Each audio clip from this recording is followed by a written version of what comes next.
Hello, everyone. Welcome to the Elevate Your Soul podcast. Today's episode is all about eating disorders and your relationship with food and your body and fitness. I interview Jade Dallas. She is a health and movement coach that helps women who struggle with emotional eating transform to create food freedom and live a life they fucking love. We go over ways in which eating disorders start and what they're really about, what we're trying to achieve when we have these disordered eating habits, where this struggle and this lack of self-worth may come from, and how to overcome that and how to create a better relationship with food, your body, and your fitness. If you want to get in touch with Jade or me, you can find me on Instagram at arel.hug.love, or you can find Jade on her website at thejadeDallasway.com. I hope you guys enjoy this episode.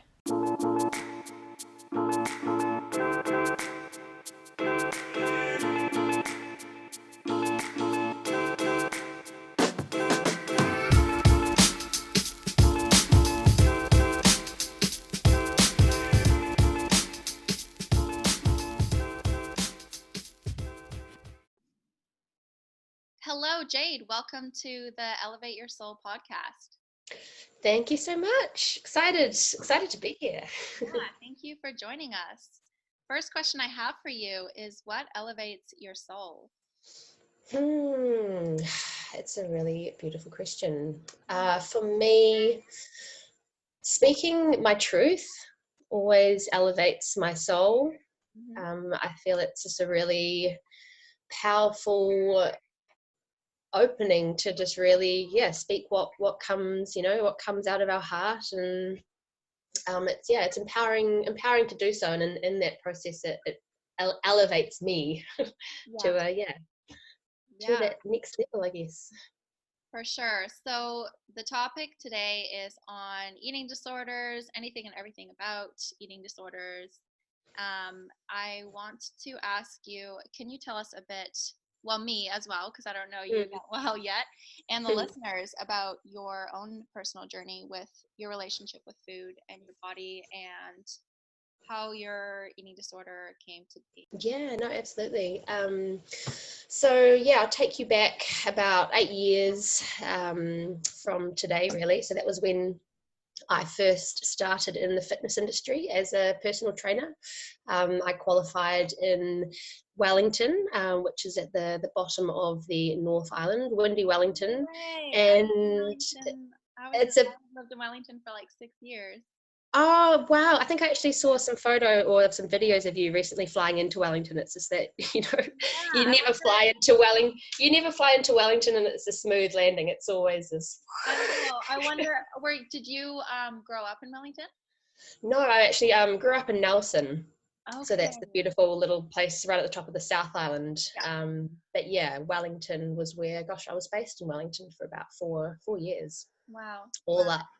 But I love Wellington, absolutely love Wellington. Such a beautiful place, so many things going on, a lot of things to do, beautiful outdoors. I'm a big outdoor adventure nut, so all of the running and biking and all of the goodness. Definitely ticked all my boxes. And I had graduated through NZIS, which is a New Zealand Institute of Sport, as a personal trainer, and kind of just like delve into the fitness industry. And I guess for me, as someone who has always been, I guess, kind of traveling, I traveled as soon as I left school, and I fell in love with it. And I really, I guess, thank my parents as well for, just not putting that pressure on me to go to university just because everyone else was doing it. Yeah. For me, I really didn't know what I wanted to do when I left school. So I was like, I'm going to go travel. Yeah. And, do all those awesome, amazing experiences. And I'm so grateful for that. But I guess for me, coming back to New Zealand after about 2 years of traveling, I'd never really had a proper job, or a job that I felt, defined me. I've always worked a lot. I worked in hospitality when I traveled and loved hospitality and just had such a good time. But it was quite a big step for me. I guess becoming a personal trainer, I just felt really proud, and I was so passionate about it. I was What was so, the passionate part about being a personal trainer that drew you towards that career? yeah, I've always been very active. I've always been very sporty, Yeah. and I've always had a really deep desire to help people in some way. And for me, the idea of helping people with their fitness and just, doing things that are going to be serving them, their body, their health, just really, really excited me. Yeah. And yeah, I was just like, yes, like, oh, this is amazing. I just was so excited. And I quickly, really fell in love with the job itself. But I guess for me, it was kind of like the first time that I was learning about nutrition, and I, learned in the sense of the more exercise I was doing, because I guess doing sport majorly my whole life, it was never really around the way I looked. It was always like, I guess, group, activities. I was a rower, it was team, and it was like, winning a race kind of thing, not so much as how you looked. So for About me, the way you felt.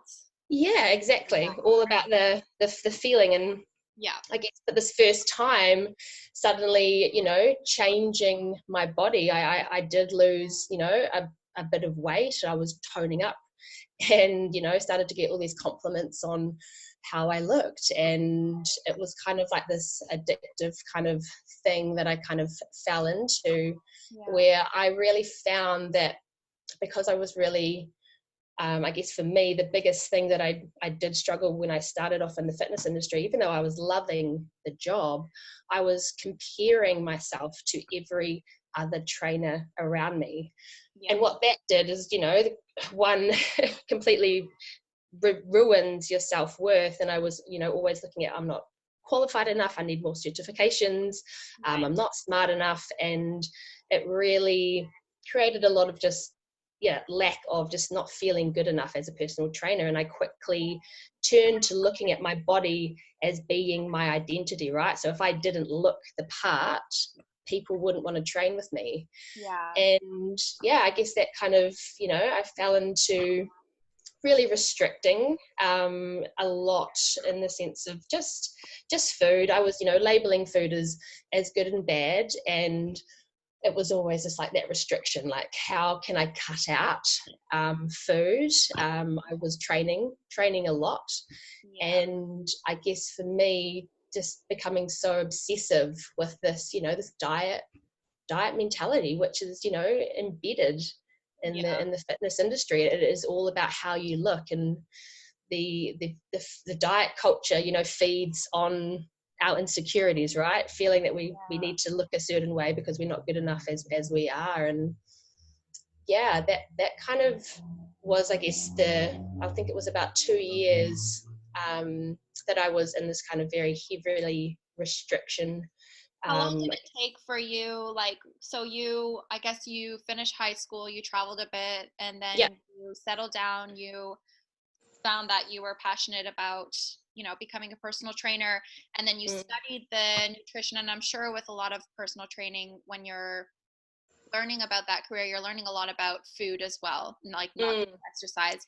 And how long after, like, learning about the whole calories in, calories out, look the part, people are going to want to train with you if you look a specific way, finding your identity through the way you looked, how long did it take for you to get in a place where you were like, my relationship with my body and my food is unhealthy? Like, how long did that take from when you started learning and training to become a personal trainer until you found yourself in an unhealthy position?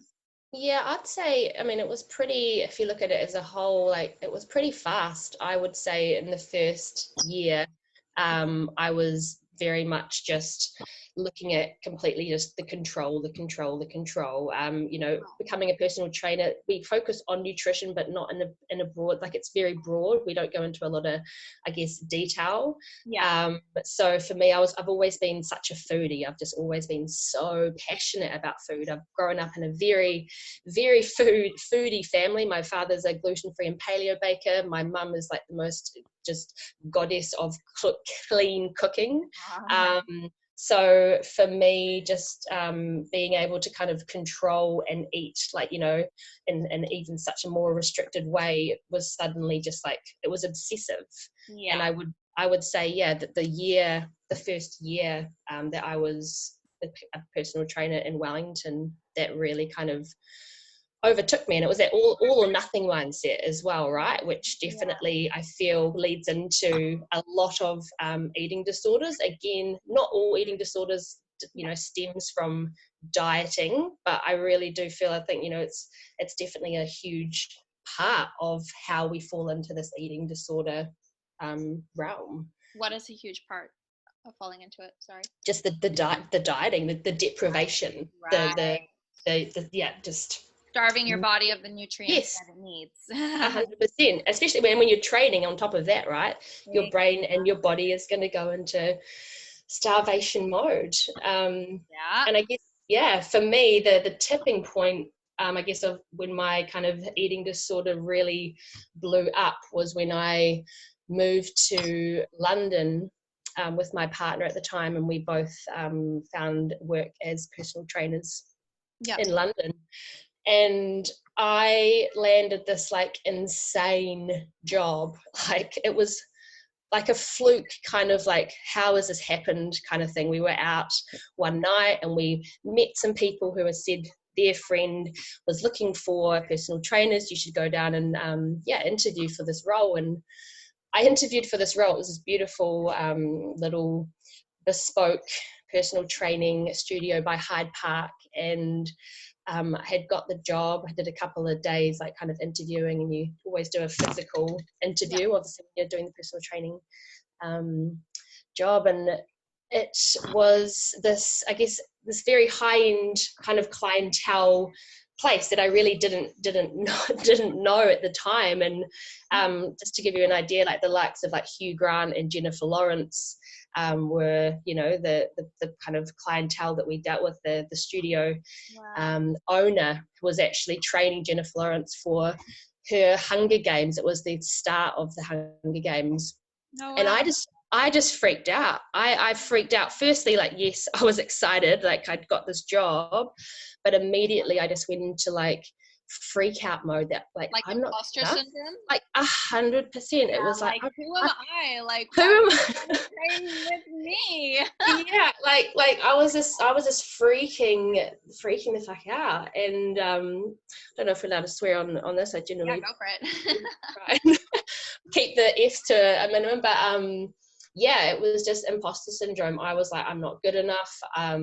My partner at the time hadn't secured a role, and he'd been like in the fitness industry for like 12 years, and I'm like, this is wrong. Like, I'm a new personal trainer. I have fuck all experience. Like, this is this, and I just started freaking out. And the stress, like I'd never experienced stress on that level ever before. And I had, again, been in a very heavily restrictive phase. We'd been in Thailand for 6 weeks, where I had literally starved myself for 6 weeks. And why and it was just this whole, like, I need to look good on holiday. Right. It was in this, just needing to feel, I think I'd put on a little bit of weight, and just that. Was it because you were like in a bikini for a lot of that, or? Yeah, definitely. And it's just this, I think, the sense of control, right? We've got to look at when we kind of put ourselves on these diets, and just looking at really getting curious around what's actually happening in our life, because when we put ourselves on a diet, it is a sense of control. Did you feel very out of control in a sense in that time? Yeah, 100%, very much. So this eating element, right, it was like, oh, this is something that I can actually take control of. That'll give you security and that feeling of certainty, right? Absolutely.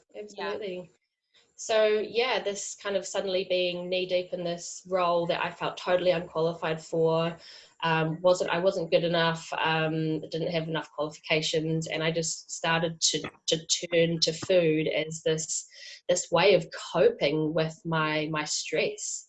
Did you continue working at this place? I did. I continued working. I managed. I managed. I went, I think, through about 3 to 4 months, and I was very transparent. Like I really did talk to the owner and just explain to him like what I was going through. I was just like, I don't feel like I'm right, like, literally just not qualified enough. And he's just like, we hired you based on your performance, who you are, Jade. Like, Right. you're here to learn. You are a new trainer, but you're here to learn. And Yeah. I just couldn't take it on board. I just couldn't take it on board. And the worthiness issue, right? oh, humongous. That's been the biggest healing piece for me, this whole being enough, and this self-worth, which is, obviously it's not from just this one experience. It is a condition from the long, ancestral, huge. But yeah, the stress just really tipped me into this binge eating disorder that just completely blew up. And I was, I guess, taking back control of the binges with making myself sick. I wasn't using extreme exercise to I guess, obviously there's different ways to take control of a binge. There are sometimes people that would prefer to kind of go do high intensity exercise to take back control of their out of control experience with food. But for me, it was the bulimic kind of tendency, like just purging. Yeah. Did you feel so when your eating disorder tendency started? Did you binge and purge straight away, or was it more the restrictive type? It was battling between the two, because I think naturally when you start to feel out of control with just your food, you immediately just try and put yourself back on the diet, because that really does feel like the best way to which was to restricting go about it. Yeah, the restriction. And naturally when we if we're in a state of stress, or we are really just struggling in some way, like starvation and putting ourselves on the diet is just going to lead to more of the binge, emotional kind of eating habits. And it really did a doozy on me. And this is obviously the first kind of time it had really hit me. Before, I'd never really experienced binge eating or bulimia ever, and I was just like, what is going on?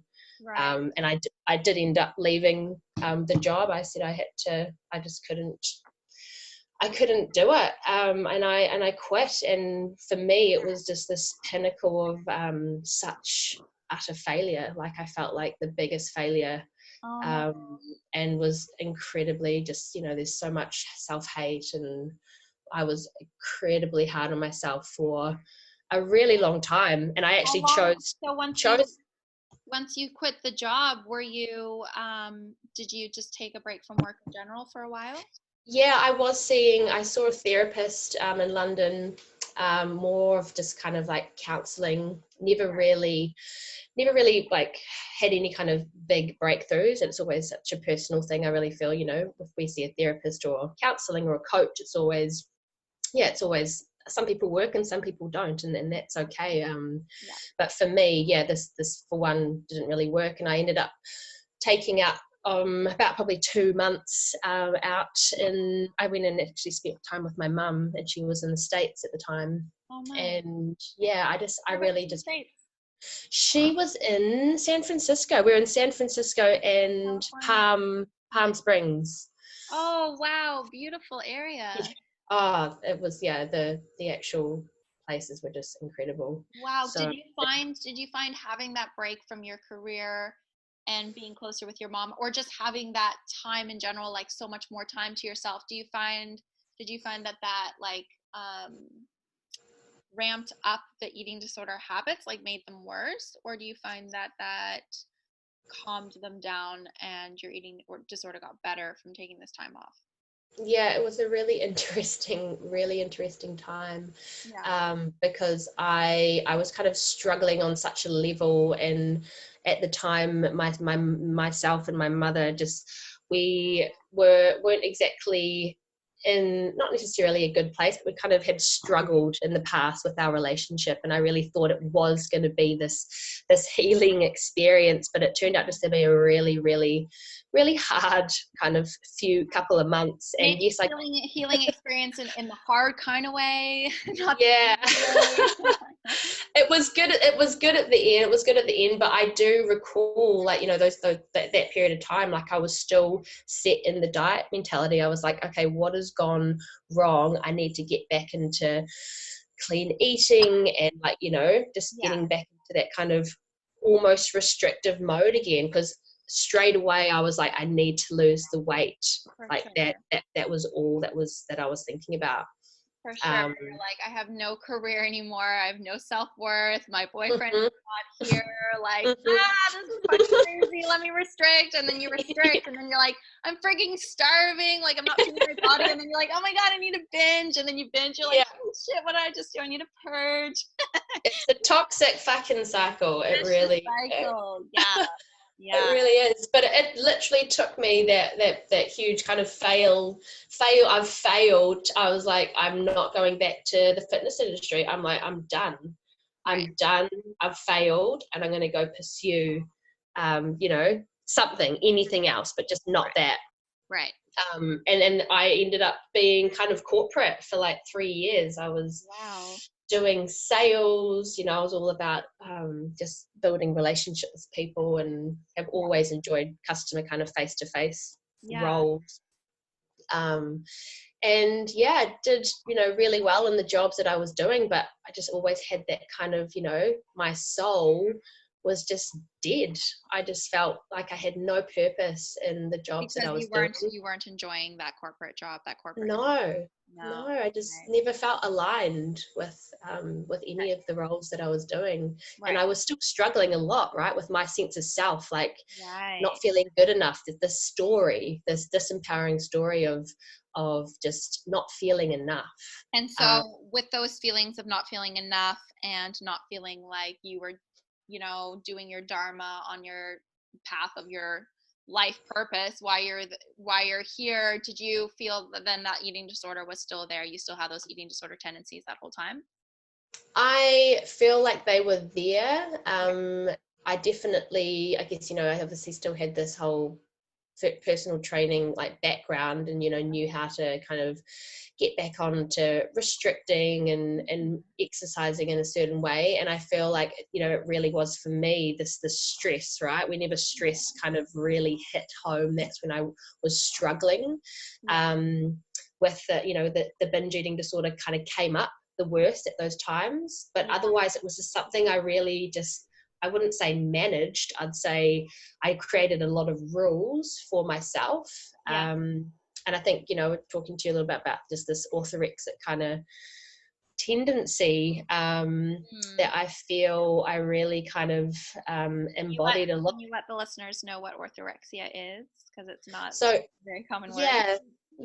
So orthorexia is this desire to always have like perfect control over your food, with a sense of like having to be clean, like you're really like the attention into your food is just like an extreme level, so you always have to eat clean.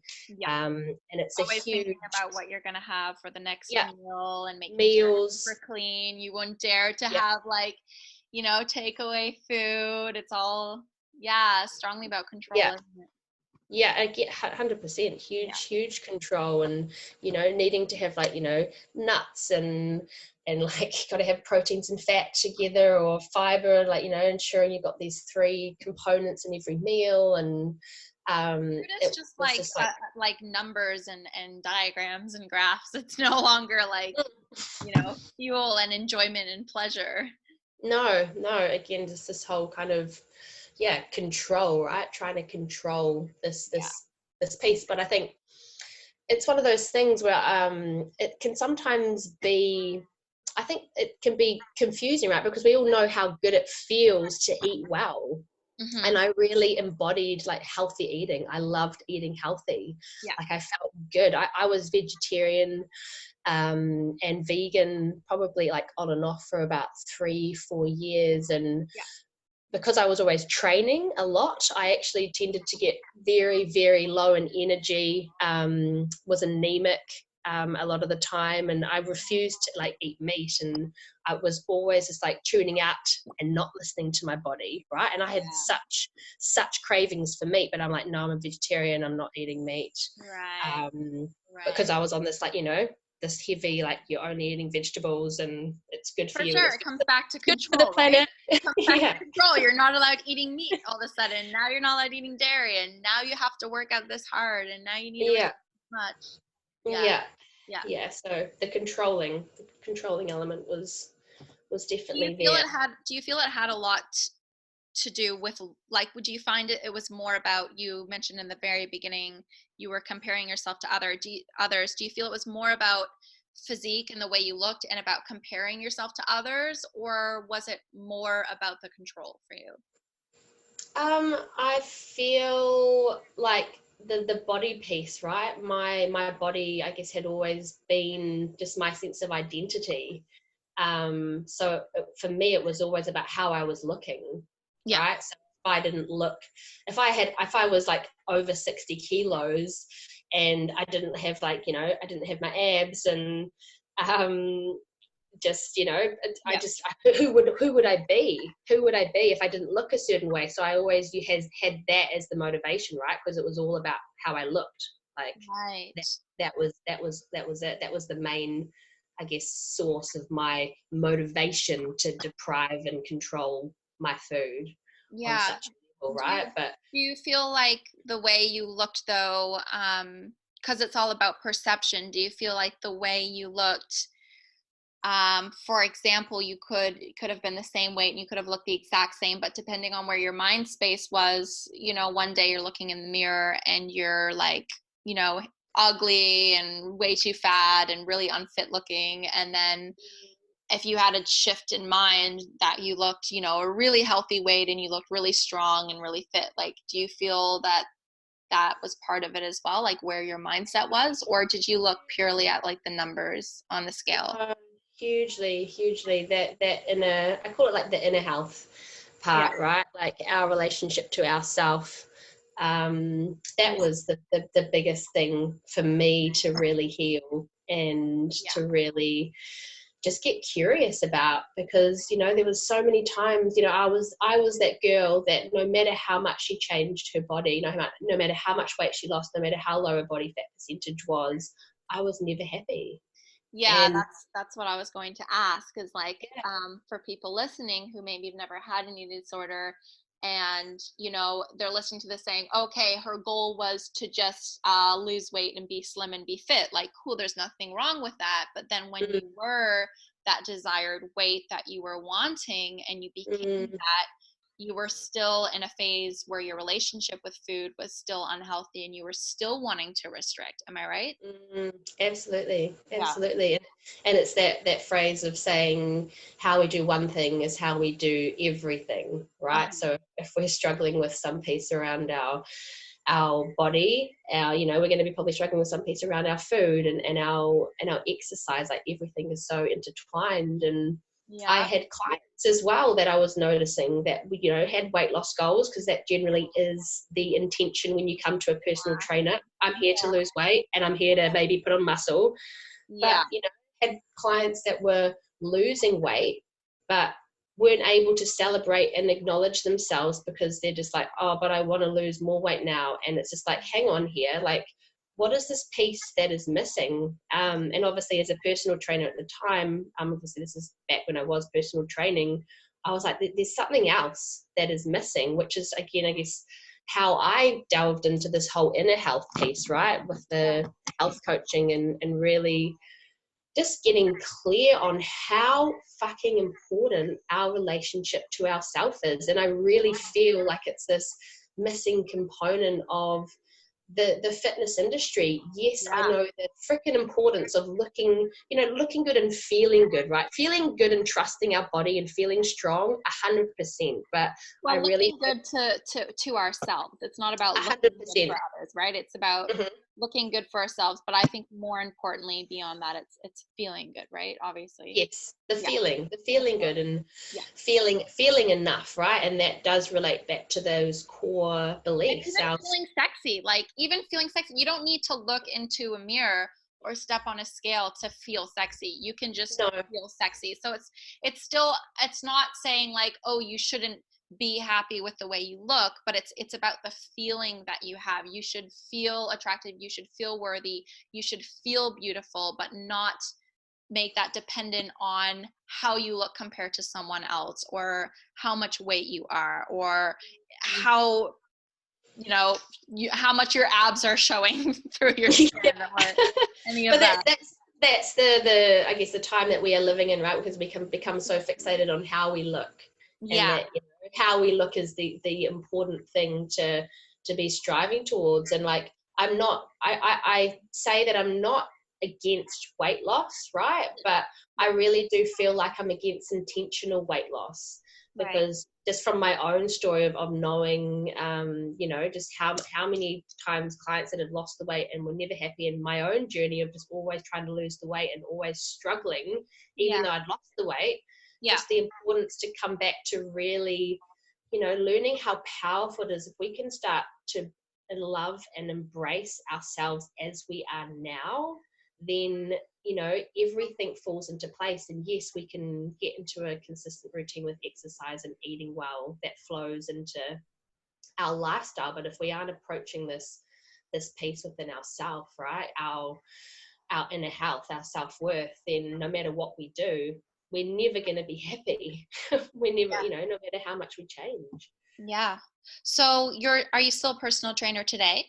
Yeah, I am. I came back into the industry kind of after probably the biggest the biggest breakdown of my life. I say one of the biggest breakdowns. I've had quite a few big kind of breakthrough moments in my life. But yeah, for me, that was a couple of years ago when I had actually broken up with my partner, had this whole kind of period of my life where I was like, what the fuck am I doing? Who am I? Was this the same partner you went to London with? It was. Yeah.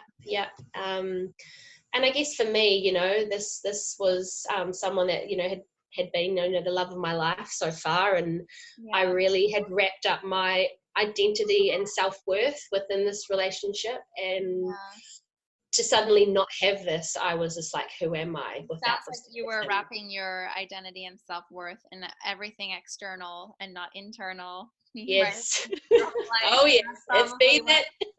Yep. propelled instead the disordered eating habits, right? Oh, the journey. Yes. Yeah. Like it all came down to this self-worth, this enoughness.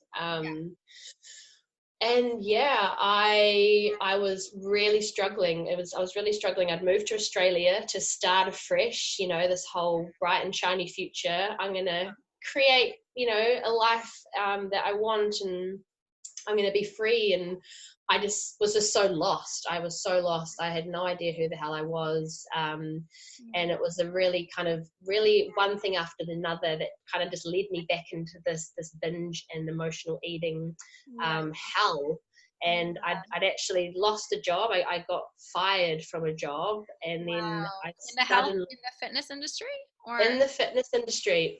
Yeah, I was actually working at a gym, and it was like abominable kind of what had happened, but I was working as a sales consultant in a gym, so I was signing people up in a gym, and it wasn't the job that I wanted to do, but they said that if I kind of came on board as a sales consultant, I could look at becoming and doing personal training down the line. And that was my intention. I was like, you know what, I'm going to get back into the fitness industry. I'm going to do it. It's what I freaking love. yeah. And yeah, long story short, I just started stressing out about the role, and they ended up just firing me because I said it wasn't working out. And this was after I was open and honest that I was struggling, and it was a bit of a nasty situation. But I was suddenly in that stressed out state of just going, you know, what the hell am I doing, and turned to food in a huge way. And I put on a lot of weight at that time, and I just remember feeling like just, my life is over, like putting on weight on such a level. I mean, this is, maybe 15 kilos. And yes, I've never been morbidly obese or very, heavy, but for me, I guess, it's all relative. And for me, as a personal trainer, putting on 15 kilos was just like the worst thing. I felt like the biggest failure again.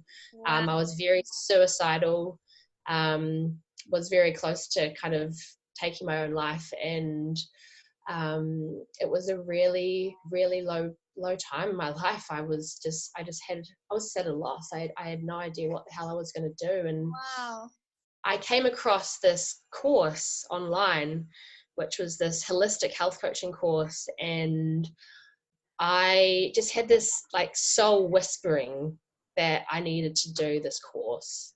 Yeah. And at the time I was like, the self-talk was just so toxic. And I was like, there's no way that you can become a health coach. You are totally fucked up with your eating. There's no way you can help anyone. But I was just like, just shut up for a minute. Like, I'm gonna look at this. I'm gonna look at this.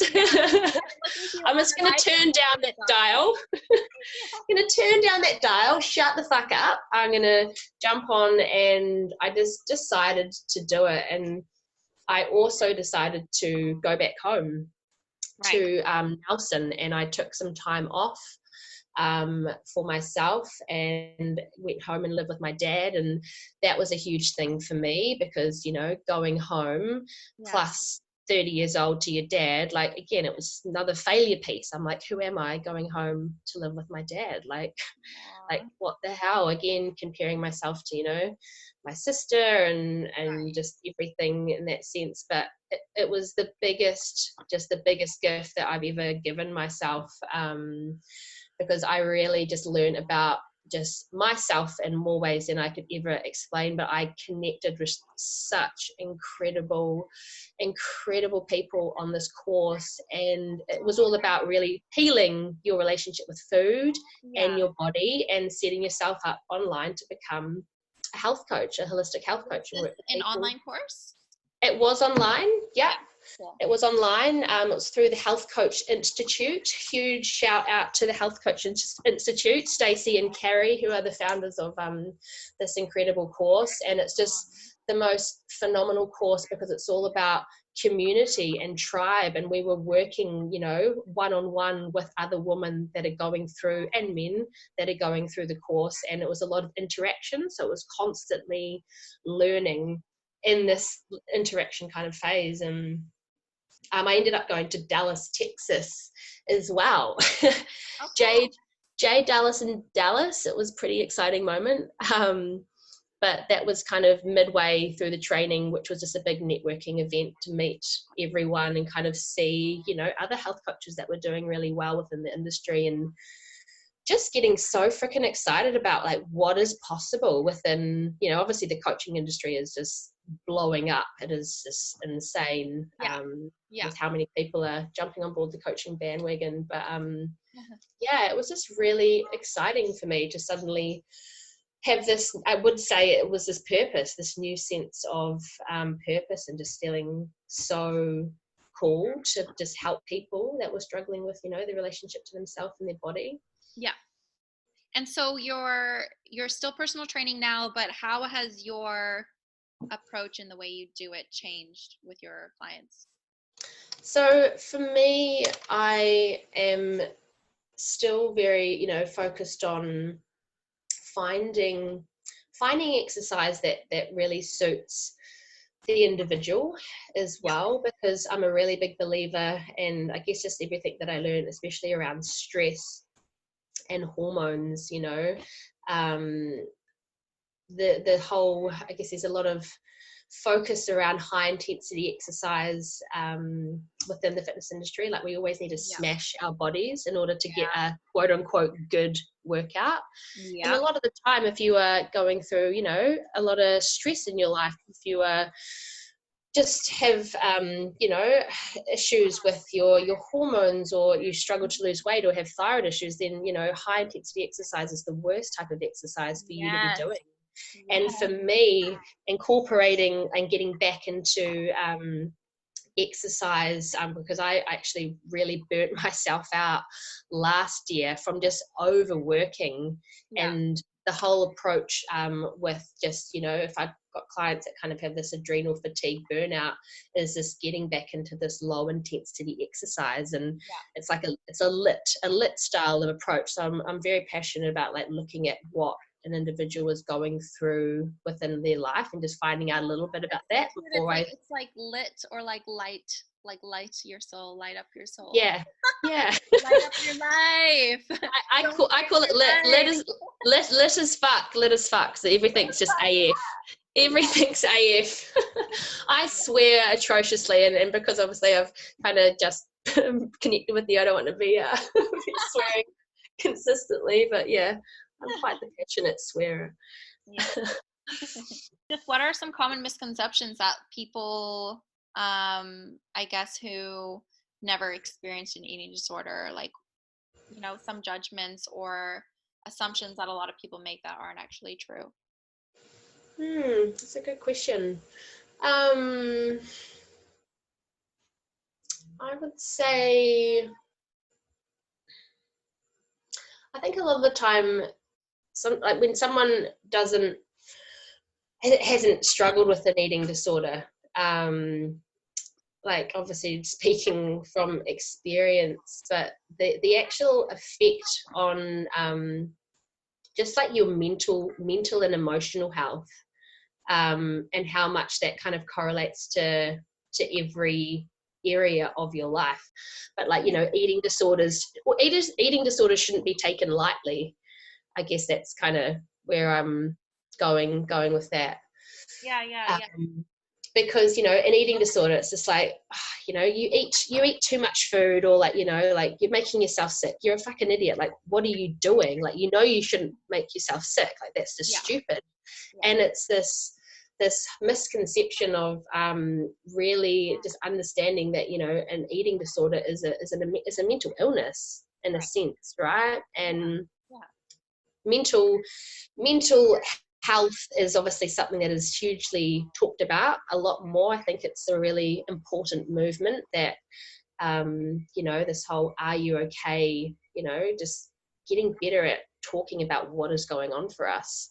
But this correlation to eating disorders with the whole mental health element is just so huge. And I really think just, anyone that hasn't suffered with an eating disorder, it's just that whole really having compassion on the people that have, have struggled and are struggling, because it takes your life. And sometimes, it obviously leads to even people that have taken their life. And obviously, there's so many different types of eating disorders, from anorexia, all the way up to the other end of binge eating disorder and bulimia. And orthorexia. Like, it's really complex. It's a really complex. And I feel like that's a good one to talk about as well, because for the fitness industry, there are so many people who become obsessive, not only with the food part of like eating clean, but they become obsessive with like the exercise as well, which you can call like obsessive exercising. But that whole like category, and it's like this fine line between like what's healthy and what are you passionate about, and then like what are you obsessive about. And what I always question is like, are your intentions and are your actions and thoughts, are they coming from a place of love or fear? Like, are you going to the gym from a place of fear because you're scared to be fat, or because you're scared to not be loved if you don't look a certain way? Or are you coming from a place of love because you love the way working out makes you feel? And, are you working out to the point where you feel like so exhausted and tired to the point where you can't do anything else after the gym productive with your day? Or are you exercising so you rejuvenate your body and you gain more energy from it, so you're, you know, ready to fucking conquer the world and put in energy into your relationships and other things that matter, that just aren't only focused on your physique or just all about you, you know? It's, what are your intentions with the gym, and how do you feel afterwards, and what is your priority of getting out of, you know, your fitness or your food as well? I love that you brought up the word intention, because it is so powerful and so needed. And it's something that I start off all of my classes with, is this intention, like setting an intention for yourself today. You know, how are you wanting to feel, and really tuning into, you know, why you are here. Because a lot of the time, just showing up at the gym is, you know, and like can be an intention, right? Just showing up. Sometimes that's all it takes. Exactly.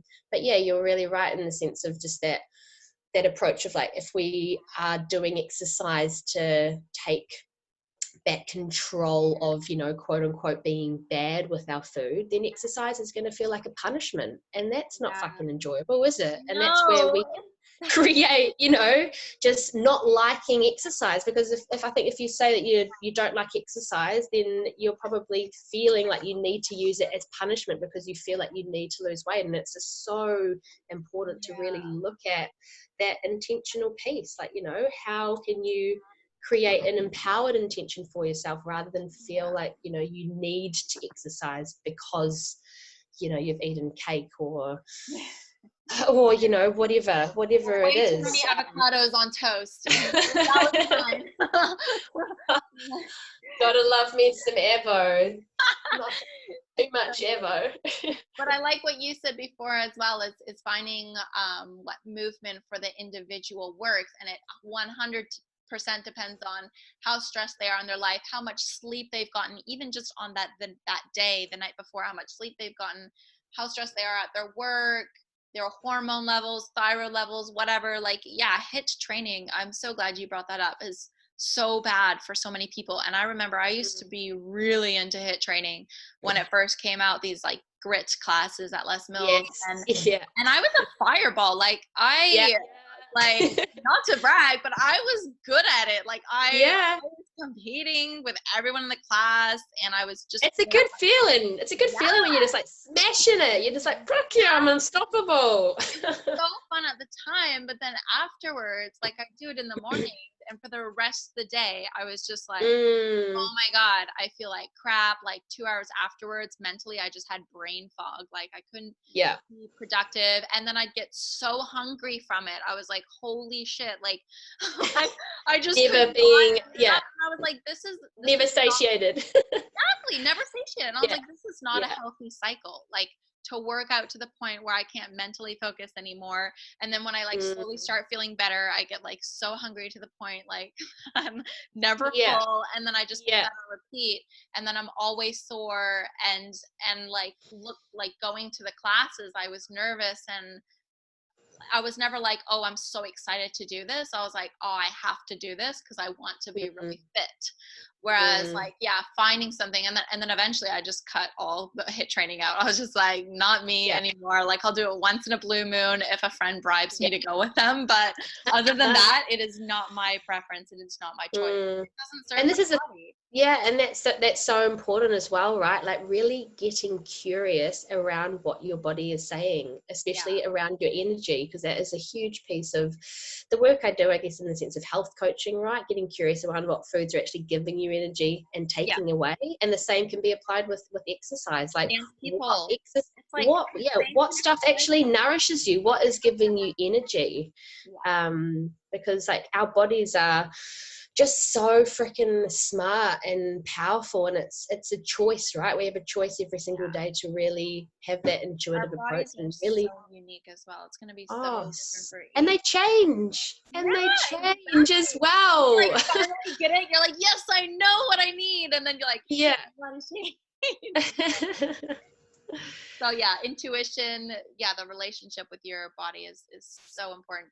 But like what you said with food and with fitness, it's the same. I'd say apply that to life. Like, what job is giving you energy and what job is draining you? What people do you hang out with? What friends do you have that you feel drain your energy, and what friends do you have feel that give you energy and make you feel better? If you want to apply that to every single aspect of your life, if you're wanting to live a good life, if you're wanting, energy, or if you're wanting to feel like crap all the time, that's your choice.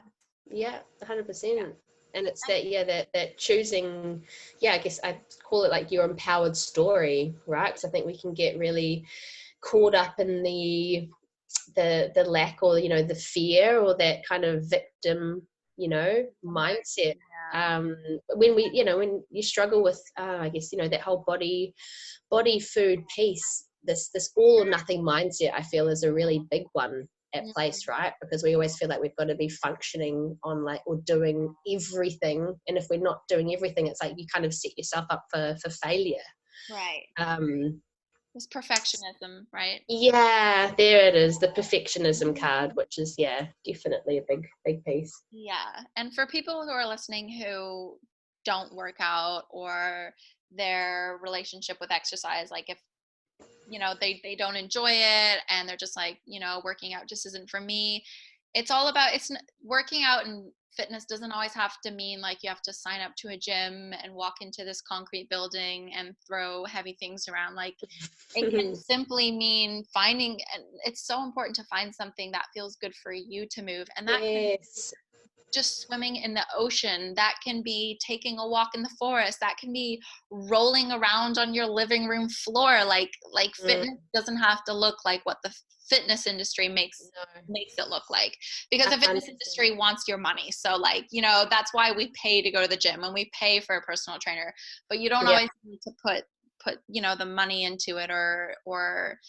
buy the Lululemon pants or the activewear. Like, fucking just be naked and dance in your bedroom. Like, that's all. Whatever feels good, just do that. 100%. The feeling good, right? The feeling good. And it's just asking yourself, like, what lights you up? Like, what do you enjoy? What do you enjoy to do? Yeah. And I believe that everyone has something. So for people who are listening who just really don't like exercise and they don't have fun, it's just know that you haven't found it yet, what you enjoy the most, what your body feeds off of, what your body loves to do.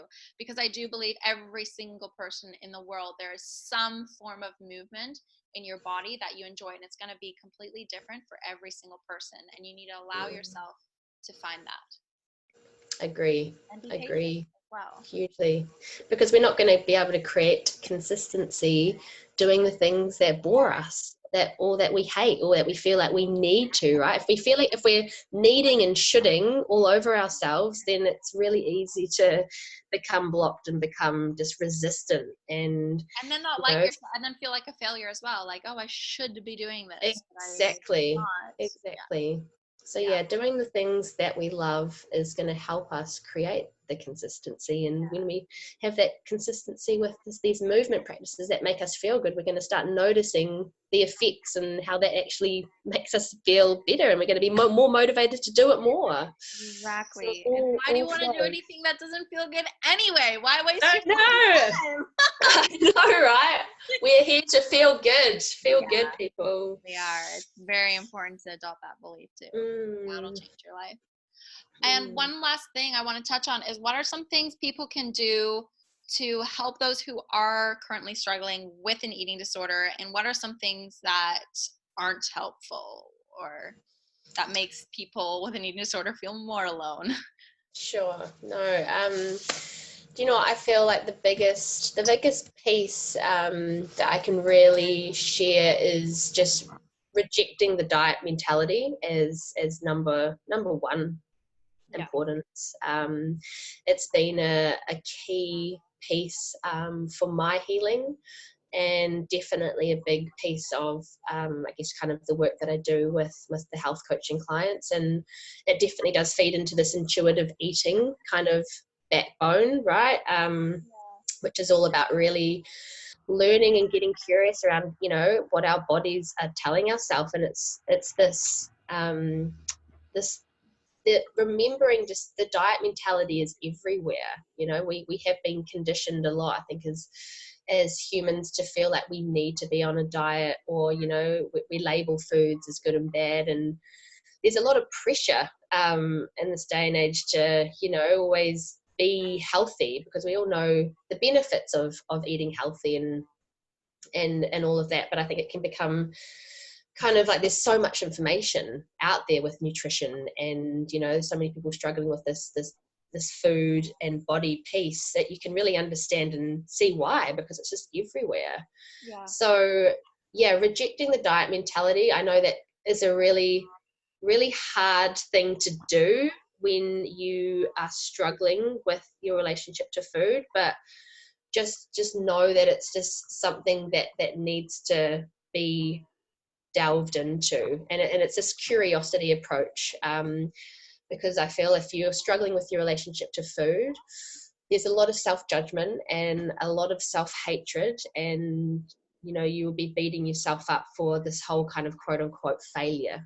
Yeah. So I always say, really look at how you can replace judgment with curiosity with your eating, because this helps you, for one, just kind of take back control of this judgment beating yourself up, because when we're in these kind of downward spirals, you just get further and further down, and that doesn't serve you or do anything to help you really start changing, you know, how you are approaching your relationship to food. So just know the power of curiosity, really start getting curious around the reasons for why you may be eating. And yeah, I really just encourage, you know, so, you know, you're struggling with your relationship to food, just to know just the power of your words. And I always say, you know, your words are your medicine, and how we talk to ourselves, especially around food, and, you know, when we're struggling with food and our body, just really getting curious around how you're talking to yourself. Yeah. You know, our stories, our beliefs are everything. And if we can't create awareness around how we are treating ourselves, then we're not going to be able to make, you know, changes to steer us out of, you know, what it is that we're going through. Yeah. And the backbone of this really is it is, you know, this self-love, and really coming back into just knowing that we are worthy of our own health and happiness. Yeah. Because I think a lot of the time when, you know, people are struggling with this eating disorder, no matter kind of what, you know, framework of whether it's the anorexia to the binging to the bulimia, you know, the beliefs around ourselves that we're not worthy of feeling, you know, healthy and happy and deserving. Yeah. Yeah. So yeah, this curiosity approach to all of that, the self-talk, how you're talking to yourself, really getting curious around maybe the reasons for why you are behaving the way you are, replacing that judgment piece with the curiosity. Yeah. And looking at how you can really just reject this diet mentality, because it really is, you know, the big piece that is this feeding and creating our toxic relationship to food in the first place. And what are things that other people can do who aren't struggling with an eating disorder themselves, but know someone that is? What are some things that they can do just to be supportive for someone they know who's struggling with an eating disorder? Sure. I feel that listening and just being of support for someone that is like struggling is such a big thing. A lot of the time I think it's very easy to kind of be like, oh, you should do that, or you need to do that. And, you know, I appreciate that you want to help your loved one that is kind of going through this hell, but I think it's just so important just to really give someone space to really open up and kind of share, if they can, about what they're going through, because, you know, eating disorders are so varied, and it is different for everyone. And I really do believe, you know, in the sense of just therapy, coaching, counseling, energy work, somatic work. Like, it's gonna be different for everyone. So really just just offering your support and asking them, where they feel like, maybe they're more steered into one particular area.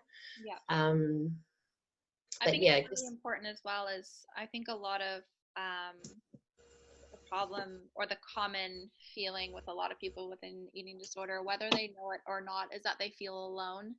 And that is for anyone who's, a compulsive exerciser or orthorexic, obsessed with eating clean, or they tend to restrict, or they binge eat, or they're bulimic or whatever. Like, I feel like a lot of people who have those sort of things just feel alone. So it's about creating a kind of a community vibe, a tribe, hashtag squad, or whatever. But really, really intimate, deep, vulnerable, and valuable relationships with other people, even if it's just one person that can help. But not going to the bar after work on Friday and drinking alcohol with other people. Like, some true, authentic relationships with people that that these people care about you, and that these people respect you, and that they love you, and vice versa. And I think that is first and foremost the most important thing for anything that anyone's struggling with, though, not just, eating disorders. For anything, I feel like a lot of people in our society today just feel alone and isolated, and finding the importance and the value of intimate, vulnerable relationships needs to be recognized. Yeah, it's so beautiful. I really agree with that. And I think it really is that whole being seen, isn't it? Like allowing yourself to be seen in a space where maybe there are other people that are going through what you're going through, and just really being that remembrance that you're not alone. That's just the biggest, huge piece when you're struggling with an eating disorder, is just feeling like you're the only one that is going through this. What helped you said, was that online course, and were there other people on there who were struggling with eating disorders themselves? Yeah, there was definitely a lot of women throughout the course that struggle with this emotional eating element. And the founder of the health coaching certificate also had a kind of emotional eating, binge eating background as well. And it's a huge field. This binge eating, body image distortion. So many women suffer with just their relationship to themselves, their body, and then food. Like this, you're not alone if you're struggling with this piece. Like there's just so many women out there that that really do struggle, and it's just coming to. Yeah, was that the first time for you on that online course that you felt that you could like really open up to other people who really understood you? Yeah, hugely.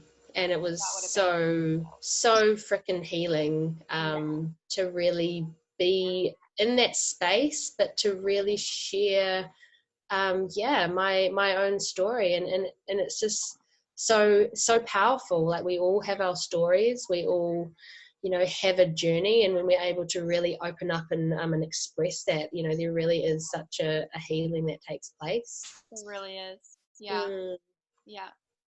Oh, so important. So good. Yeah. Thank you so much for coming on the podcast. You're so welcome. Thank you so much for having me. So exciting. No problem.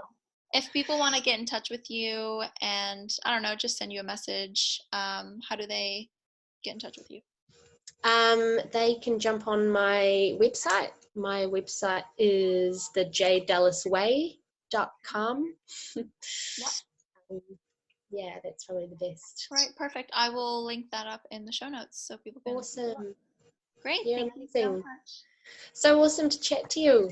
Yeah, you too. Have a good evening. Cool. Thanks. You too. Bye. All right, bye.